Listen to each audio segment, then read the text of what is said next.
Yes, I'm here. Just landed.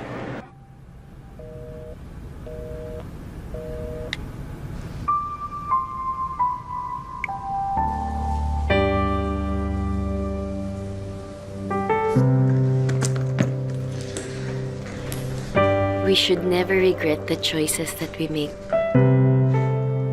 Masaya man o hindi. Kaya muli matatamasang ikaw ay makasama.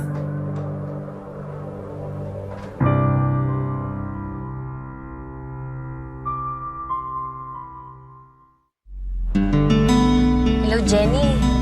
Wala naman atang Sinatra Street dito. Baka prank ko lang yung umorder kay Manay Neri.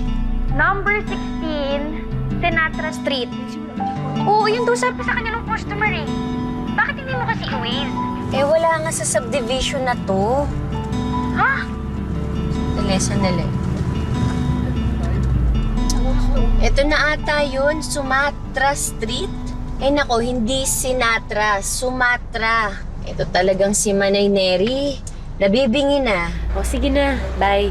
Miss Peggy, Miss Patty, lahat po ng fruits and vegetables namin, galing po yan sa farm namin sa Tagaytay. Lahat to organic. Tapos, ito din naman po yung mga cleansing juices namin. So, guaranteed po ba talaga napapayat kami in 1 week? 1 week? Agad-agad? Hindi ho siguro 1 week, pero with proper exercise, proper diet, and strictly stick to your diet, 3 to 6 months, pwede na. Talaga? 3 months to 6 months? Puro ganyan? No way. Wala akong balak na sumali sa Biggest Loser. Miss Peggy, kayo na lang po, try niyo po. Sobrang worth it po talaga to, hindi po kayo magsisisi. Sige po, miss. I'll try your 3-month diet program. Talaga? Opo. Thank you. Son, how are you? I'm okay, ma. Galing ako sa medical mission. Out of town, eh. Oh, ikakasal na si Dominic yung pinsan mo sa Vancouver next month. You're invited. Next month? Are you coming over? Hindi na siguro, ma. Marami ako mga surgeries na nakaschedule next month. Oh! Eh, ikaw, kailan? Haven't you found your future bride yet? Naiinip na ang papa mo. Gusto na magkaapo. Hindi naman kailangan magmadali. Nandiyan ako sa Christmas. Si daddy mo, gusto nang ibenta yung bahay. Eh, ako, di pa ako sigurado eh. I'm sure ayaw mo din. Pag-isipan ko muna tonight kung ibebenta o hindi. Okay? I have such good memories here. Dito na ako lumaki. Dito na ako nagbinata. At mukhang tatandang binata pa yata. Wow! Ang galing naman, no? Tuloy-tuloy na talaga yung food business niyong magkakapatid. Alam mo, sooner or later, magkakaroon na kayo ng organic restaurant niyan. Yan nga yung wish namin ni Jemmy, tita eh. Kasi nowadays, health conscious na yung mga tao. Oo, totoo yan, tita. Kaya yung mga orders namin nag-triplet talaga, di ba, ate? Oo. Voila! Wagyu steak for the win. Grilled to perfection, medium rare, to die for, baby. Yes! Ayaw nga pala. Mga vegetarian ang aking mga bisita. Hoy, alam niyo kayong dalawa ha, para kayong mga kuneho. Bakit? Aba, yun lang kinakain niyo, puro salad, puro gulay. Do you know that you're depriving yourselves of the best source of protein and energy, which is red, juicy, succulent steak? Tatay talaga?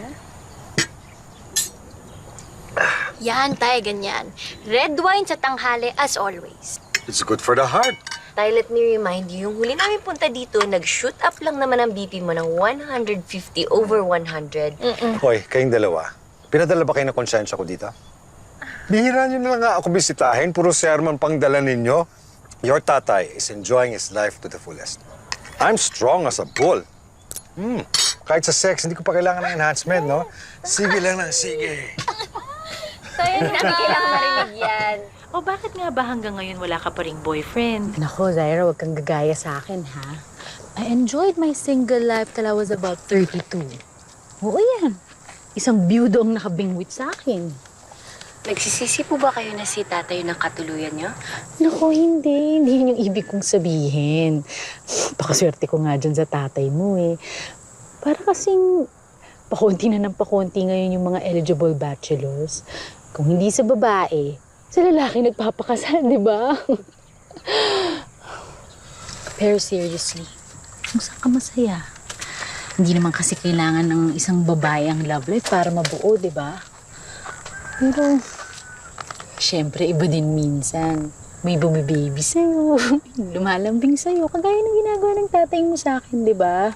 Tita, hindi naman ako nagmamadali. Choosy, dapat lang. Pero, darating din ako dun. Ikaw talaga? Pati ba naman sa love life, naghahanap ka pa rin ng organic?